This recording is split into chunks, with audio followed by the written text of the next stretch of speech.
Connaissance. Recherche. Sciences. Dessin, mathématiques, Théorie. Physique. philosophie, Conférences. archéologie, Environnement. nature.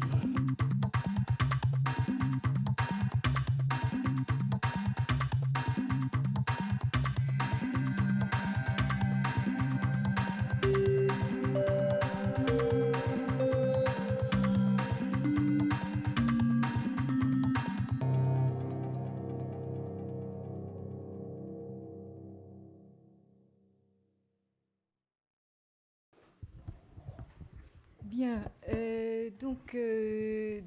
bienvenue de nouveau ce soir à tous avec donc la deuxième conférence du professeur Sir Geoffrey Lloyd. Et merci vraiment d'être venus si nombreux parce que là, j'avais quelques appréhensions concernant la conférence de ce soir, étant donné la situation de grève des transports et de la fonction publique aujourd'hui, mais je vois que vous avez bravé justement tous les risques pour venir jusqu'ici, donc vraiment doublement bienvenue. Alors aujourd'hui, avant de commencer, je dois souscrire à un rite de notre auguste institution, à savoir donc remettre une médaille. C'est pas dangereux, hein. Une médaille à notre conférencier invité qui a peut-être commencé une collection parce que c'est pas la première fois que Sir Geoffrey donc vient au Collège de France, donc vous avez peut-être déjà une non J'ai d'autres médailles, mais pas du Collège de France. Pas du Collège de France, bon, eh ben, voilà, donc petit souvenir, Fantastic. Thank you very much. souvenir de votre passage à Paris.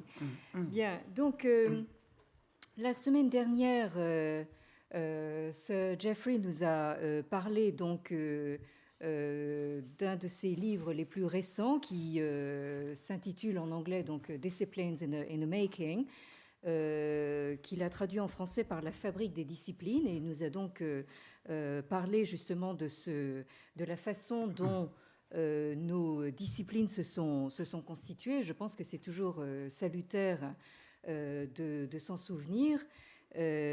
Parce que nous travaillons évidemment dans des milieux universitaires et académiques sans toujours bien réfléchir sur la façon dont nous procédons. Et cette semaine, donc, Sir Geoffrey va nous parler sa conférence est intitulée donc pour un réexamen des sciences dans les sociétés anciennes, à savoir la Grèce, la Chine et la Mésopotamie. Alors là, moi, je dois dire que je suis pleine d'admiration pour quelqu'un qui n'a peur de rien. Et donc, qui nous emmènera peut-être encore plus loin donc, que la semaine dernière. Quelqu'un demandait « Sir Geoffrey, where are you taking us ?» And even further afield, I'm afraid, this week. Merci. Okay. Et donc, comme la semaine dernière, je pense qu'il y aura donc un temps de questions après la conférence. Bon, merci bien. Jusqu'à une date assez récente, les historiens de la science se concentraient pour la plupart sur les accomplissements grecs. La science grecque était le fons et origo de la science occidentale. Archimède, Ptolémée et Galien étaient les grands héros de l'invention de la rationalité elle-même. Bien sûr, dans la révolution scientifique du XVIIe siècle, il a fallu questionner leurs idées, et dans les batailles entre les anciens et les modernes qui s'en suivaient alors, les Grecs étaient souvent représentés comme des obstacles majeurs au progrès des sciences, quoiqu'on n'aurait pas dû blâmer Aristote et Galien pour le dogmatisme de leurs successeurs. Mais maintenant, tout cela a bien changé grâce au bouleversement dans l'historiographie du sujet, aussi bien que dans la philosophie de la science. Quant à l'histoire, d'abord, les études des sciences mésopotamiennes, égyptiennes, indiennes et chinoises ont été transformées. En premier lieu, grâce à la publication des corpora des textes originaux, et en second lieu, grâce aux analyses interprétatives de quelques savants remarquables. Joseph Needham a suscité une nouvelle appréciation dans l'Occident pour les sciences chinoises anciennes et surtout pour la technologie chinoise ancienne, où il avait insisté, entre autres choses, sur les inventions fondamentales que nous devons aux Chinois, l'imprimerie, la poudre à canon et la boussole, entre autres. Les intérêts d'Otto Neugebauer étaient plus limités, mais il fut parmi les premiers à reconnaître les accomplissements du Proche-Orient dans le domaine de l'astronomie mathématique. Deuxièmement, des développements dans la philosophie de la science ont aussi transformé notre compréhension. Le positivisme ancien, selon lequel les théories scientifiques peuvent être vérifiées directement par des observations tout à fait neutres, a été sévèrement critiqué et en général abandonné. On a problématisé la définition de la science elle-même. Peut-on parler de la science dans l'Antiquité? Les anciens n'avaient pas un terme équivalent. Bien sûr qu'il n'y avait pas de laboratoire dans l'Antiquité et même assez peu d'expérimentation. Néanmoins, d'autres styles de recherche qui continuent à être importants dans les sciences modernes étaient pratiqués.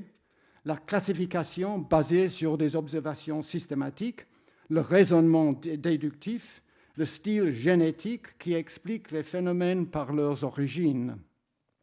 Les résultats des enquêtes anciennes sont souvent erronés, mais il ne faut pas juger la science selon ces résultats. Qui sait quels aspects de la science du XXIe siècle devront être corrigés avant la fin du siècle ou même avant la fin d'une décennie? Nous devons plutôt définir la science selon ses buts. Ainsi, nous pourrons voir comment les chercheurs anciens, comme les modernes, essayaient d'observer, de prédire, d'expliquer les phénomènes du monde physique, bref, de les comprendre. Alors, étant donné que les situations historiographiques et philosophiques ont récemment changé d'une façon dramatique, c'est peut-être de bon moment pour en faire un nouveau bilan. En général, les études historiques doivent être conduites, et en effet sont conduites par des spécialistes, mais nous avons aussi besoin d'un compte-rendu synoptique des sciences dans l'Antiquité, non pas une grande théorie comme c'était à la mode d'antan, mais un réexamen du status questionis présent. Un tel examen servirait à diriger notre attention sur quelques points importants, d'où tirer des conclusions pertinentes, même pour la science moderne, sur les tensions entre la tradition et l'innovation, par exemple. Je me concentrerai ici sur la Grèce, la Chine et la Mésopotamie. Les données égyptiennes sont moins riches et celles de l'Inde sont très difficiles à dater. Les premières investigations systématiques des phénomènes naturels pour lesquels nous disposons de l'information détaillée viennent de la Mésopotamie. Dans le XIXe siècle déjà, maintes textes cunéiformes ont été découverts. Maintenant, ils nous sont disponibles dans les éditions critiques publiées non seulement par Neugebauer, mais aussi par des savants tels que Sachs, Pingree, Hunger, Parpola. Et les études interprétatives d'autres savants encore, Swerdlow, Rochberg, Robson, Brown, ont effectivement transformé notre compréhension. Neugebauer lui-même n'a manifesté aucun intérêt dans l'astrologie, pour laquelle il exprimait un mépris profond. Alors, tandis que ses études sur l'astronomie mathématique furent révolutionnaires, sur un point concret, il a donné une impression très déséquilibrée. Je pense au programme stratégique global qui a guidé toute l'entreprise des scribes mésopotamiens. Il s'appelait Topshalu. Pour être bref, je dirais que ce qui unissait tout ce travail était un intérêt dans la prédiction.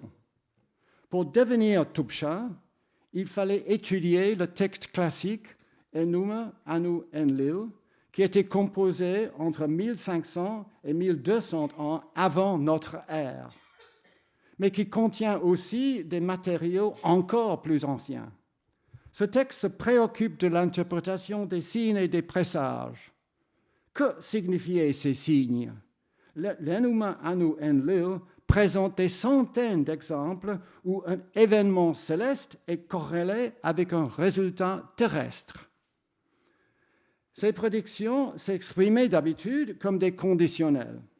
Si un tel ou tel événement arrive, c'était le signe, alors telle ou telle chose se passera, le résultat, le verdict. Voici 2 exemples. Si la planète Jupiter s'approche du crochet, c'est le nom d'une constellation, alors la récolte à Akkad sera bonne.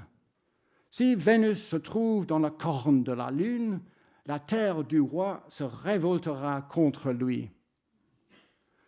Ensuite, un changement important intervient, bien que les spécialistes en disputent les détails. Vers le milieu du second millénaire avant notre ère, on se met à prédire non seulement ce qui allait se passer dans un tel royaume ou pour tel roi, mais aussi certains phénomènes célestes eux-mêmes.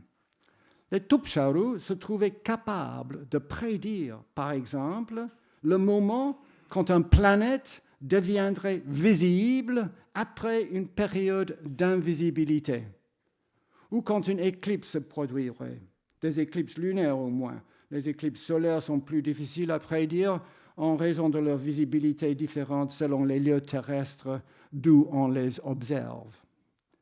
Les Tupcharu avaient découvert certaines régularités dans les phénomènes célestes, lesquelles les permettaient de les anticiper avec un certain degré de fiabilité.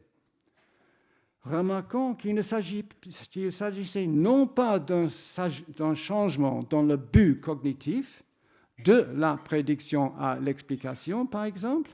C'est plutôt le cas que dans le domaine de la prédiction, ce qu'on pouvait prédire avait changé. Nous avons l'habitude de distinguer entre l'astronomie et l'astrologie, mais c'est une distinction anachronique, bien sûr, en ce qui concerne la Mésopotamie. Nous devrions plutôt parler des études du ciel, en laissant ouvert la question de savoir ce que cela comprenait. Les Tupcharu se préoccupaient constamment de la prédiction. D'habitude, ils se montrent sûrs dans leurs interprétations, mais ils se rendaient compte que quelques phénomènes célestes étaient déterminés beaucoup plus sûrement que les corrélations qu'ils supposaient avec ce qui se passe sur la Terre. Bien sûr, ils n'ont pas dit qu'ils avaient découvert l'astronomie. Ils ne disposaient pas d'une terminologie pour distinguer les phénomènes célestes réguliers d'un part et les autres types d'événements traités dans le Enuma Anu Enlil de l'autre part. En particulier, ils ne disposaient pas d'un concept pour exprimer la notion de la nature comme telle. Ce concept, ou un concept explicite de la nature, fut développé seulement beaucoup plus tard par les Grecs. J'y reviendrai. Mais les Tupcharu pouvaient prédire certains phénomènes célestes avec un succès régulier. Bien sûr qu'ils se trompaient quelquefois, et de temps en temps, ils ont dû se demander s'ils avaient raison ou non. Mais dans d'autres cas, il n'y avait pas de doute. Soit l'éclipse arrivait, soit elle n'arrivait pas. Le fait était indiscutable, même si on continuait à discuter les raisons qui expliqueraient pourquoi la prédiction fut un succès ou un échec. Bien sûr, quelques-unes de leurs prédictions à propos des événements sur la Terre, des révolutions, les décès de rois ou les naissances de princes, furent, elles aussi, exaucées, tandis qu'on trouvait des excuses pour expliquer celles qui se révélaient fausses. Cependant, grâce à la régularité des mouvements des planètes, là, les Tupcharu pouvaient procéder avec davantage de confiance et ils avaient moins besoin d'excuses. Notons cependant que cette nouvelle capacité n'a rien changé quant à l'idée babylonienne selon laquelle les corps célestes furent des dieux. Le ciel entier continua à être représenté comme divin. Les noms de quelques dieux et des déesses s'appliquaient aussi bien aux constellations, aux étoiles particulières et aux planètes, au point où il devient très difficile de savoir si une référence à Shamash, par exemple, indiquait ce dieu ou le soleil, ou si une référence à Enzu indiquait une étoile, l'étoile nommée Chèvre, ou à une constellation, Lyra, ou à la planète Vénus. Les nouvelles compétences des prédictions complémentaient plutôt qu'elles ne remplaçaient les croyances traditionnelles. Les dispositifs utilisés par les Tupcharu étaient de nature mathématique, tels la construction des tables de périodicité ou des fonctions linéaires ou zigzags qui exprimaient mathématiquement les cycles des mouvements célestes. Mais on voit bien qu'ils s'intéressaient aussi aux rapports mathématiques eux-mêmes. La fameuse tablette Plimpton 322 présente une liste de nombres que nous appelons pythagoriciens, ce qui montre que les mathématiciens babyloniens reconnaissaient que ces nombres exprimaient tous le rapport A carré plus B carré égale C carré. Cela m'amène à ma deuxième civilisation ancienne, la Chine. Commençons de nouveau avec les mathématiques, dont les deux grands textes classiques, qui datent de 100 ans avant ou après notre ère, sont bien connus depuis longtemps. Je parle du Zhoubi Suanjing et le Zhoujiang Suanshu, les 9 chapitres sur les procédures mathématiques. Mais à ces deux-là, on peut maintenant ajouter un texte encore plus ancien, moins compréhensif et moins systématique, le Suanshushu, découvert récemment dans un tombeau qui fut scellé dans l'année 186 avant notre ère. Grâce à ce texte, nous sommes mieux placés pour tracer le développement original des mathématiques chinoises que nous le sommes pour les mathématiques grecques avant Euclide. Toutefois, ce que les mathématiques grecques comprenaient n'est pas identique avec le contenu de Shushu ou Suanshu, traduit mathématiques conventionnellement, en Chine, bien qu'il y ait aussi des points communs pour entreprendre une comparaison entre les deux. Nous reconnaissons maintenant qu'il faut se méfier de deux conceptions traditionnelles des mathématiques chinoises. Selon la première, les intérêts des Chinois étaient purement pratiques. Et selon la seconde, bien qu'ils fussent des arithméticiens capables, la géométrie ne les intéressait nullement. Un seul exemple suffit de montrer qu'aucune de ces deux idées n'est entièrement juste, à savoir leurs investigations qui portaient sur ce qu'ils appelaient le rapport cercle-circonférence et que nous appelons pi. Pour les buts de la pratique, les valeurs comme 3 ou 3 et 1/7 sont tout à fait adéquates. Et les Chinois ont en effet souvent utilisé ces valeurs. Mais les commentaires sur les 9 chapitres s'engagent dans le calcul des aires, des polygones réguliers inscrits avec 192 côtés et envisagent même le calcul des polygones avec 3072 côtés, ce qui fournirait des approximations de plus en plus proches au cercle même. Au XIIIe siècle, le mathématicien Zhao Youqin calcule l'aire d'un polygone possédant 16 384 côtés. C'est Alexei Volkov qui a entrepris la reconstruction de ces procédures. Partout dans les 9 chapitres, les problèmes sont exprimés dans des termes concrets. Le texte traite des problèmes de la construction de murailles ou de fossés, de la distribution juste des impôts dans différentes régions, de la conversion de différentes quantités de grains de types différents, et ainsi de suite. Mais ces intérêts pratiques constituent un piège pour les commentateurs modernes imprudents, car ce texte ne s'intéressait pas seulement aux questions pratiques, mais aussi à la solution exacte des problèmes mathématiques. Par exemple, la solution du nombre de travailleurs dont on a besoin pour creuser un fossé à des dimensions données et exprimé comme une fraction, c'est-à-dire 7 travailleurs plus 427 divisé par 3064 parties d'un travailleur. Une partie d'un travailleur n'est pas exactement pratique. Les mathématiques chinoises s'appliquaient aussi bien au champ de l'astronomie et de l'harmonique. Comme dans la Mésopotamie, on cultivait un intérêt intense pour l'étude des cieux, non seulement en ce qui concernait l'interprétation des présages, Tianwen, les dessins dans les cieux, mais aussi pour le calcul des cycles calendriques et des éclipses, l'IFA. Voilà 2 catégories chinoises originelles, actors categories, pour les 2 grandes subdivisions de l'étude des cieux. Mais il convient de résister à l'idée selon laquelle ces subdivisions-là représenteraient un équivalent exact de notre distinction entre astronomie et astrologie. Tianwen comprend des études descriptives aussi bien que des prédictions, et l'IFA traite surtout de la partie arithmétique de l'astronomie. Comme dans le Proche-Orient, le sujet était d'une importance politique majeure, et cela a garanti du soutien de la part de l'État, mais non sans quelques ingérences.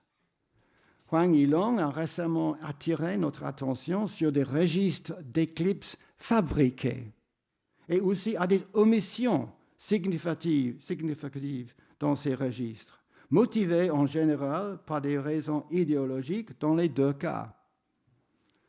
Les fabrications se concentrent dans les règnes des mauvais rois ou empereurs, tandis que les omissions sont plus fréquentes dans les règnes de bons souverains. Cela nous offre une excellente occasion d'utiliser avec précaution nos propres connaissances à nous, par le moyen d'une reconstruction rétrospective des éclipses qui ont effectivement eu lieu, afin de contrôler les rapports anciens. Cela nous a montré que ces rapports étaient en général exacts, mais aussi qu'ils pouvaient subir des manipulations politiques. Quant au soutien pourvu par les autorités, c'est l'empereur Han Wudi qui a établi le bureau de l'astronomie, qui allait durer presque 2000 ans. Ce bureau contenait des centaines d'officiers dont nous connaissons les rangs et les revenus. On ne les employait pas uniquement pour assurer le calendrier, mais aussi pour tenir l'empereur au courant de tout ce qui se passait dans les cieux, des éclipses imminentes, etc. Le souverain tenait à ne pas être surpris par une éclipse qu'on n'avait pas prédite, car un tel événement serait sûrement interprété comme un signe indiquant que son mandat céleste était en train de s'affaiblir. On considérait que l'empereur était le pivot sur lequel dépendait le lien entre le microcosme de l'État et le macrocosme des cieux. C'était son privilège et sa responsabilité d'assurer l'harmonie entre les 2. Tant que cela durait, son mandat restait puissant. Mais si des événements non prévus survenaient dans les cieux ou sur la terre, sa position devenait vulnérable et ses ennemis risquaient d'interpréter de tels phénomènes comme signes qui montraient qu'il était condamné. Quant au calendrier, récemment étudié si brillamment par le professeur Matzloff, les Chinois, à la différence d'Aristote, mais non pas de Platon, ne supposaient pas que les cieux ne changeaient jamais. Aristote pensait que les Babyloniens avaient fourni des témoignages convaincants que les positions des étoiles n'avaient jamais subi de changement. La découverte de la précession des équinoxes date d'une période postérieure, grâce aux études d'Hipparque dans le IIe siècle avant notre ère. Pour Platon, par contre, l'idée que les cieux fussent sujets au changement s'ensuivait du fait qu'ils sont des objets physiques visibles. L'approche plus empirique d'Aristote l'a conduit à une conclusion prématurée, tandis que le traitement plus a priori Platon rendait ce dernier plus ouvert à la possibilité que, malgré un manque d'effets visibles, les changements étaient bien possibles. En Chine, on trouve des multiples réformes du calendrier officiel, non seulement quand les chefs d'un nouveau régime imposaient leur propre calendrier pour montrer qu'ils étaient bien les maîtres, mais aussi plus généralement. L'indétermination céleste dont Maslow parle avait comme conséquence le besoin de ce qu'il appelle une réforme permanente qu'il documente à travers plus de 1600 ans. Une idée sous-jacente importante était que les cieux et la terre doivent être en accord les uns avec les autres. Le chi, souffle, énergie, des tuyaux sonores doit ressonner avec le chi des saisons. C'est un exemple de l'importance des correspondances pour les Chinois. La notion chinoise de wuxing, les 5 phases, le feu, la terre, le métal, le bois, l'eau, était interprétée par les jésuites du XVIe siècle et par beaucoup de commentateurs postérieurs comme étant une théorie des éléments. Mais ce ne sont pas des substances élémentaires ou des constituants des choses dans le sens aristotélicien du mot élément, mais plutôt des processus. Le feu est flambé en haut, l'eau est trempée en bas, comme dit un texte classique de Hong Fan. La physique, entre guillemets, chinoise, est une physique de correspondance. Des séries quinaires de tout type sont rangées dans les tables de correspondance dans lesquelles sont inclus les corps célestes, les planètes, les couleurs, les tons musicaux, comme la gamme pentatonique, jusqu'au roi, aux ministres et même aux émissions. C'est un exemple frappant de ce que le professeur Descola appelle les vertiges de l'analogisme. Beaucoup de ces correspondances nous semblent en effet farfelues. Mais il faut se rendre compte d'abord que cet intérêt chinois les a conduits à des découvertes telles que celle de la directionnalité du boussole. Les Grecs connaissaient les propriétés attraxantes de la pierre qui venait de Magnésie, l'aimant, mais ils n'ont jamais remarqué le lien avec l'axe polaire. Deuxièmement, quelques correspondances qui nous semblent fantaisistes le semblaient aussi aux investigateurs chinois postérieurs. Les tuyaux sonores que j'ai mentionnés nous fournissent un exemple. On supposait que ces tuyaux, une fois enterrés, devaient refléter les changements dans les saisons. Mais comme l'ont montré Huang Yilong et ses collègues, la pratique de l'observation de ces chi fut finalement abandonnée quand l'idée de base fut rejetée comme fausse. Nous nous trouvons alors face à des traditions chinoises bien distinctes. Il ne faut évidemment pas supposer que les définitions qu'ils ont données aux études intéressantes correspondent exactement à nos idées modernes. Nous pouvons et nous devons examiner d'abord non seulement les concepts chinois dans chaque domaine d'investigation, mais aussi les pratiques, et ensuite les liens entre leurs idées là-dessus et leurs institutions, leur régime politique, leur système de valeurs. L'histoire de la science chinoise devient ainsi l'histoire non seulement des découvertes, de succès ou d'échecs. Les questions importantes à poser pour cette nouvelle approche sont pourquoi et comment les choses se passaient comme elles se sont en effet passées. Notre compréhension des tentatives et des accomplissements grecs a aussi changé fondamentalement, en partie grâce aux investigations techniques entreprises sur les matériaux grecs eux-mêmes, particulièrement ceux qui combinent les données archéologiques et épigraphiques avec nos sources littéraires, mais en partie aussi grâce à l'adoption d'un programme plus comparatiste. Je me concentrerai ici sur 2 thèmes principaux, l'invention de la nature et l'insistance, dans certains cercles au moins, sur la démonstration stricte, laquelle devait garantir l'incontrovertibilité. il est particulièrement difficile de bien poser et de bien résoudre la question de la nature. Je reconnais que mes propres vues sont discutables. On peut être d'accord que les régularités que les Tupcharu mésopotamiens ont observées étaient des régularités dans ce que nous appelons des phénomènes naturels. Une notion implicite des régularités est présupposée non seulement dans les investigations astronomiques, mais chaque fois qu'un cultivateur sème des grains pour obtenir une récolte. Mais avoir une telle idée implicite est une chose, la rendre explicite est une autre. Quand les phénomènes naturels sont identifiés comme tels, comme un champ d'investigation de ces phénomènes contrastés à d'autres qui n'appartiennent pas à la nature, mais plutôt à la culture ou à un domaine que l'on suppose surnaturel. Nous apprécierons l'importance de ce développement si nous réfléchissons sur le fait qu'au départ, les Grecs eux-mêmes ne disposaient pas d'un tel concept. On ne le trouve ni chez Homère ni chez Hésiode, par exemple.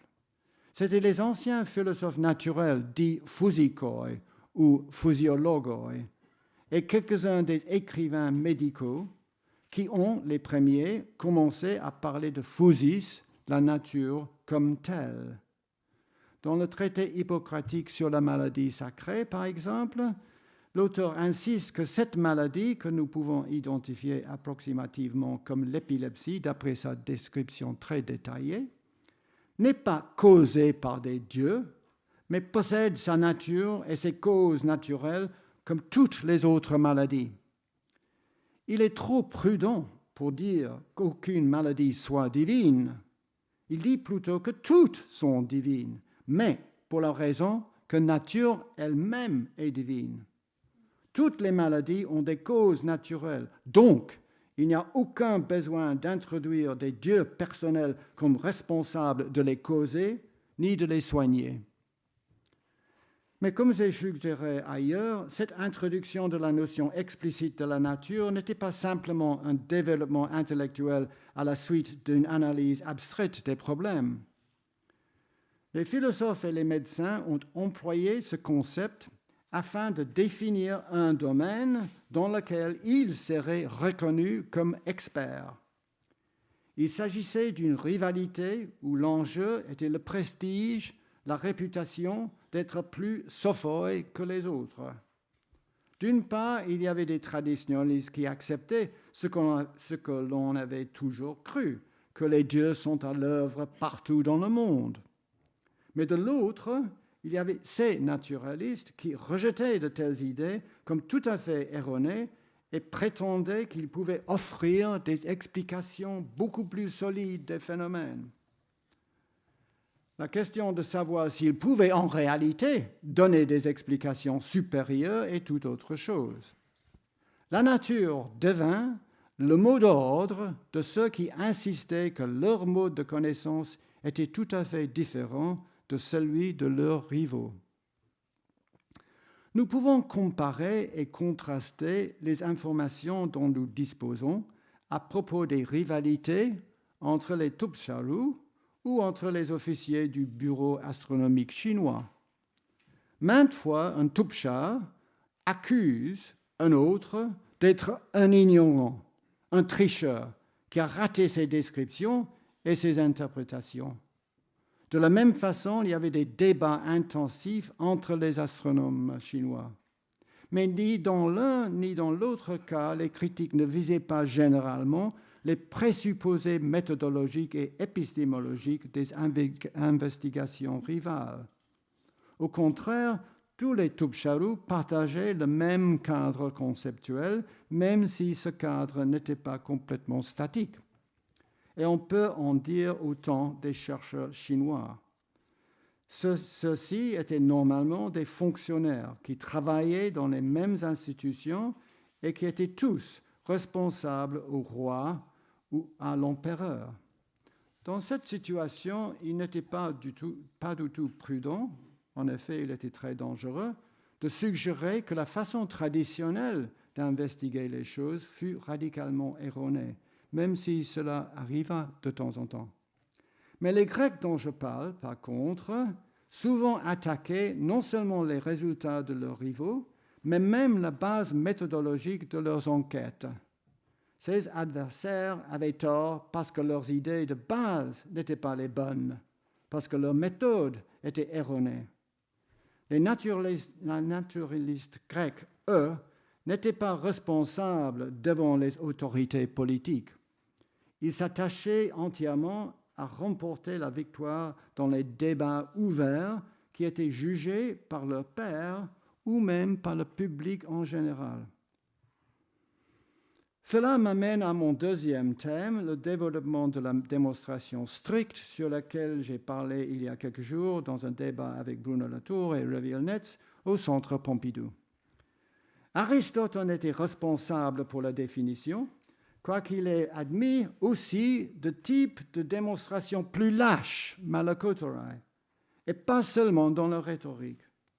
Pour lui, la démonstration rigoureuse dépend des prémices premières évidentes et indémontrables, axiomes, hypothèses, définitions, et des inférences valides, déductives.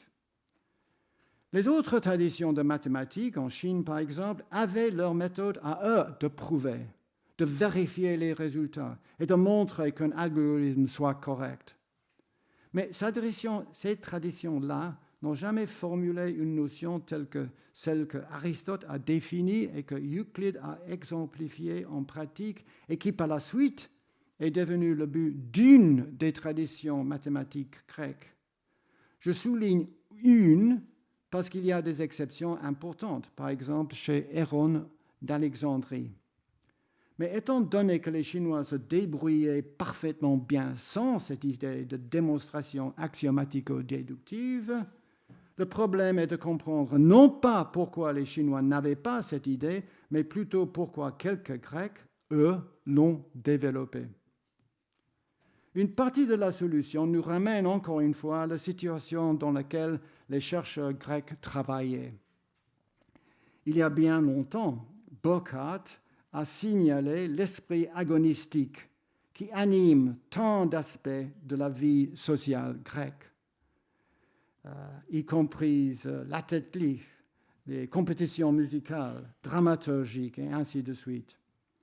Dans les débats publics en tant de contextes politiques, légaux et purement intellectuels, dans la philosophie, la science et même dans la médecine, on demandait aux adversaires de rendre compte, logon didonai, c'est-à-dire de justifier leurs actions, leurs politiques, leurs théories.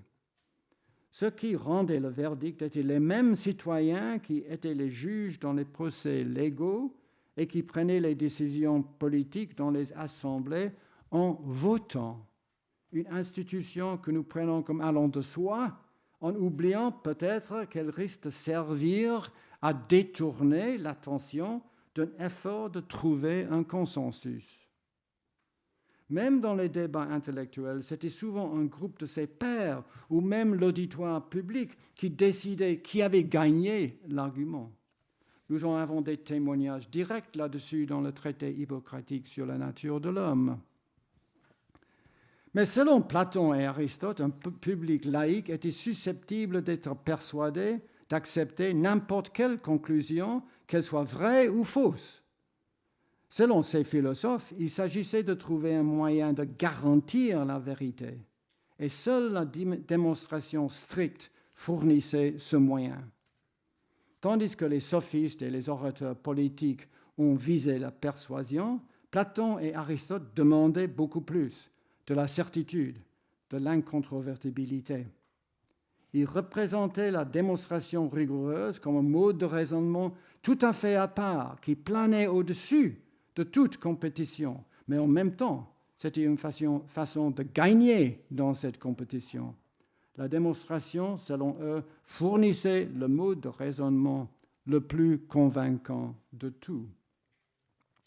Ces deux idées grecques, le concept explicite de la nature et la définition et la pratique de la démonstration stricte, étaient régulièrement présentées comme étant des triomphes de la rationalité et les conditions sine qua non du développement de la science.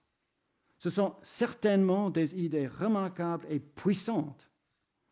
Mais l'étude des autres civilisations, comme j'ai tâché de l'entreprendre, révèle deux choses frappantes. D'une part, nous nous rendons compte qu'il est possible de développer des sciences impressionnantes, des études astronomiques, cosmologiques, mathématiques, etc., sans ces deux idées. Chacune de nos trois sociétés anciennes a développé son propre style d'investigation selon ses propres termes. Cette constatation ne nous amène pas à une conclusion relativiste, selon laquelle anything goes, on peut dire tout et son contraire, mais plutôt à reconnaître le pluralisme des styles capables d'avancer la science, ou que la science peut utiliser. Et je dirais que cela continue à être le cas dans la science moderne. La deuxième observation à faire est que ces deux idées grecques présentent aussi un côté problématique. La notion de la nature reste, comme vous le savez, très disputée. Et on pouvait dire autant à propos du régime naturaliste, qui constitue une des 4 grandes ontologies divergentes que Descola a identifiées.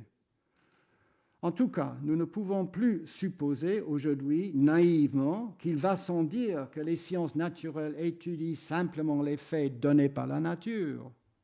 Dans les laboratoires, on étudie beaucoup de choses qui n'existent pas naturellement dans le sens qu'elles existent indépendamment de la situation qui les a créées. D'autre part, en ce qui concerne la culture, dans le couple nature-culture, physis nomos, les choses ne sont guère claires. Ce qu'on peut attribuer à l'une ou à l'autre reste sujet à controverse, en dépit des efforts de la part de tant de scientifiques, psychologues, ethnologues, théoriciens de l'évolution et linguistes d'en résoudre les problèmes. J'ai discuté un peu de ce problème dans mon livre Cognitive Variations, Reflections on the Unity and Diversity of the Human Mind. Quant aux axiomatiques dans le sens grec, l'histoire de leur fortune dans l'Antiquité montre non seulement la force de cette idée, mais aussi sa faiblesse.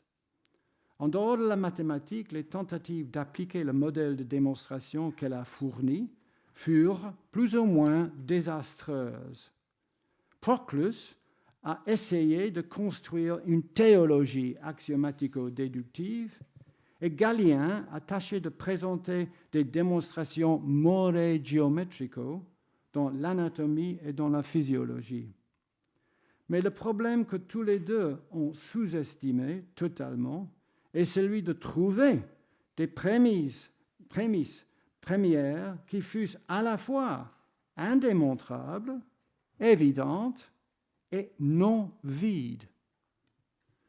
Même dans le domaine des mathématiques, l'insistance sur les démonstrations rigoureuses pouvait empêcher l'heuristique, ainsi qu'en témoigne Archimède lui-même lorsqu'il représente sa méthode comme donnant des résultats qui doivent être démontrés indépendamment ensuite. Toutes les trois sociétés anciennes, donc, ont développé leur propre manière d'investiguer les choses. Il n'y a toujours pas une seule route royale par laquelle la science devait se développer. La première conclusion importante qu'on peut tirer d'une étude comparatiste des sciences anciennes est de montrer les insuffisances d'une perspective purement eurocentrique sur cette question des origines. Mais alors, deux autres problèmes se posent. Le premier est celui que j'ai mentionné au début. Est-ce qu'on peut parler de la science dans tous ces cas? À cette question, ma réponse est certainement oui, pourvu qu'on accepte mon argument que la science doit être définie non pas par ses résultats, ni par une méthode, mais par ses buts, l'ambition de mieux comprendre le monde physique. C'était une ambition partagée par des chercheurs dans chaque civilisation ancienne, bien que manifestées de différentes façons dans chacune. Il serait absurde de dire qu'une seule tradition représente la science dans l'Antiquité et d'en exclure les autres. Mais alors, la seconde question surgit. Jusqu'à quel point peut-on expliquer les différences que nous rencontrons? Évidemment, la prudence s'impose.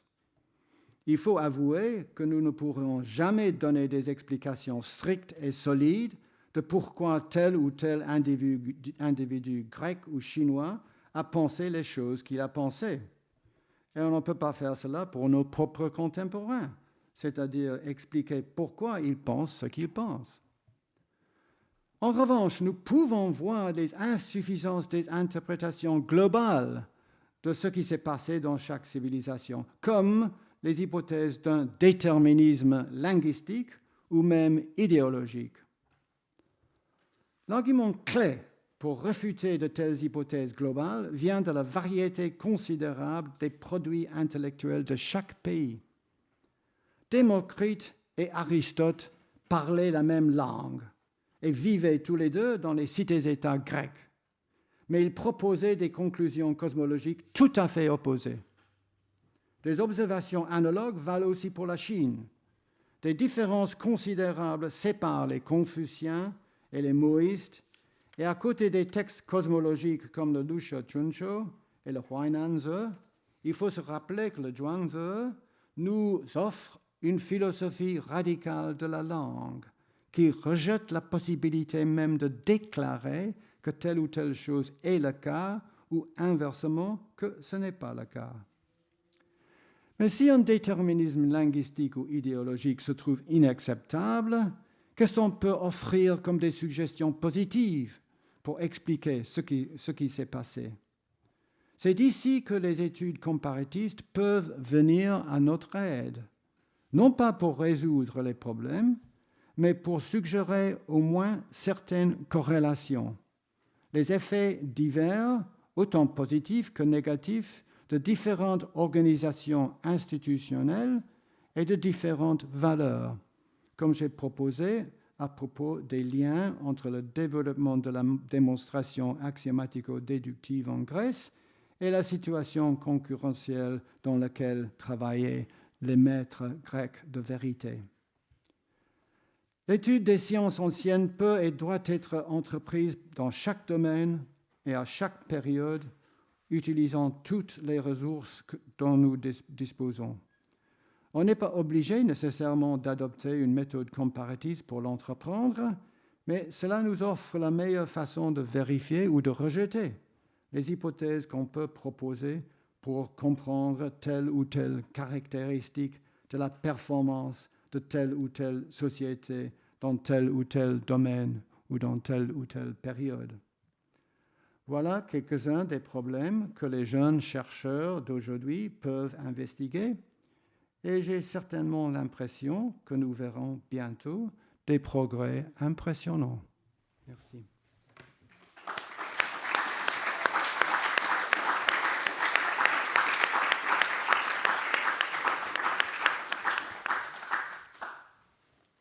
Bien, donc vous avez compris que la balle est maintenant dans le camp des jeunes chercheurs, mais je crois que le plus jeune d'entre nous, c'est évidemment Sir Geoffrey Lloyd, qui n'a jamais cessé de faire ce qu'il a annoncé justement dans l'intitulé de la conférence d'aujourd'hui, à savoir réexaminer et réexaminer encore les manières dont nous travaillons et les manières dont nous appréhendons à la fois donc la matière sur laquelle nous travaillons et aussi comment se débrouillent donc nos voisins, ceux d'à côté. Et je dois dire que pour ma part, j'ai beaucoup apprécié justement cette triangulation que nous propose ce soir ce Geoffrey. Cette triangulation entre la Grèce, la Chine et la Mésopotamie pour sortir un petit peu de l'habituel face-à-face binaire, le fameux match Grèce-Chine qui finit Zéro, par nous zéro. faire tourner en rond. 0-0, oui. Donc, oui, on en rêve. Je crois que nous avons là une avancée par rapport à un débat qui nous est devenu familier, à savoir le débat qui a été engagé autour de Vernon dans les années 1970, autour justement du rapport entre divination et rationalité. Là, je crois qu'il y a une véritable avancée depuis justement ces fameux débats. Je crois que là, nous avons bien compris que au lieu de nous proposer donc une méthode comparatiste qui consisterait, pour résumer assez sommairement et assez sauvagement, donc qui consisterait en une sorte de lack theory, hein, c'est-à-dire donc de théorie du manque, hein, c'est-à-dire de dire nous avons la science, nous avons la rationalité, nous avons les mathématiques, etc. Et de s'adresser aux Chinois en leur disant et vous, qu'est-ce que vous avez, et donc de constater que vous n'avez pas ni la science, ni ce que nous entendons par la rationalité, etc. Je crois qu'ici, nous avons une méthode de travail intelligente qui consiste, au fond, à regarder ce que donc d'autres cultures proposent en matière donc d'intelligibilité du monde et du réel. Et je pense que là, pour prendre le cas de la Chine que je connais un tout petit peu mieux que le cas mésopotamien, sur lequel je ne sais rien, je crois que nous avons effectivement, au départ, une sorte de confiance dans l'intelligibilité du monde et du réel. Donc, encore une fois, merci donc à Sir Geoffrey de nous avoir éclairé là-dessus.